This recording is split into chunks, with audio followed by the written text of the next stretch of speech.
प्रेरितों के काम के 3रा अध्याय पहला पद से 16वें पद तक। यीशु मसीह के चेले पतरस और यूहन्ना प्रार्थना के समय मंदिर जाने के दौरान एक महत्वपूर्ण घटना का सामना करते हैं। एक जन्म के लंगड़े व्यक्ति को, जिसे मंदिर के सुंदर फाटक पर लाया जाता था, उन्होंने देखा। वह साधारणतः भीख मांगने के लिए बैठा होता था। जैसे ही उसने पतरस और यूहन्ना को देखा, उसने भीख मांगी, unaware of the miracle that was about to unfold। पतरस ने उस लंगड़े की ओर ध्यान से देखा और कहा, हमारी ओर देख। लंगड़े व्यक्ति ने उनसे कुछ प्राप्त करने की अपेक्षा में आशा भरी निगाहों से देखा।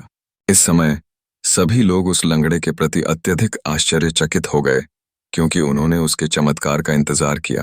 वह उस ओसारे में आया जिसे सुलेमान कहा जाता है, और वहां अपने साथियों के बीच खड़ा होकर अपनी स्थिति सुधारने की आशा रख रहा था। यह देखकर पतरस ने उस भीड़ से कहा, हे इस्राएलियों, तुम इस मनुष्य पर क्यों अचंभा करते हो?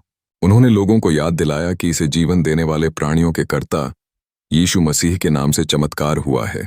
यह उस परमेश्वर की महिमा है जिसने यीशु को मरे हुओं में से झिलाया। और पतरस ने लोगों को समझाया कि यह चमत्कार उनकी सामर्थ्य या भक्ति से नहीं, बल्कि यीशु के नाम से हुआ है। जब लंगड़ा व्यक्ति चांदी और सोने की उम्मीद छोड़कर पतरस के द्वारा उठाया गया, तो उसमें ताकत वापस आ गई। वह अचानक उछलकर खड़ा हो गया और चलने लगा। यह चमत्कार केवल उसके लिए नहीं, बल्कि उन सभी के लिए एक अद्भुत अनुभव था। मंदिर के अंदर वह कूदता और परमेश्वर की स्तुति करता हुआ गया, और लोग उसके साथ मिलकर उसे देखकर अचंभित रहे।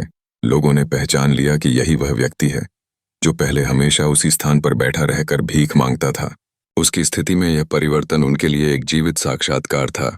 पतरस और यूहन्ना के माध्यम से परमेश्वर की शक्ति और महिमा के कारण यह घटना यह उजागर करती है कि विश्वास और प्रार्थना से महान चमत्कार संभव हैं।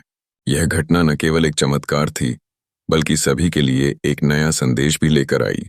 यदि आप और अधिक बाइबल से शिक्षा और आशीष पाना चाहते हैं, तो हमारी सेवाकाई को लोगों तक पहुंचने में सफलतापूर्वक हमारी मदद करें। धन्यवाद।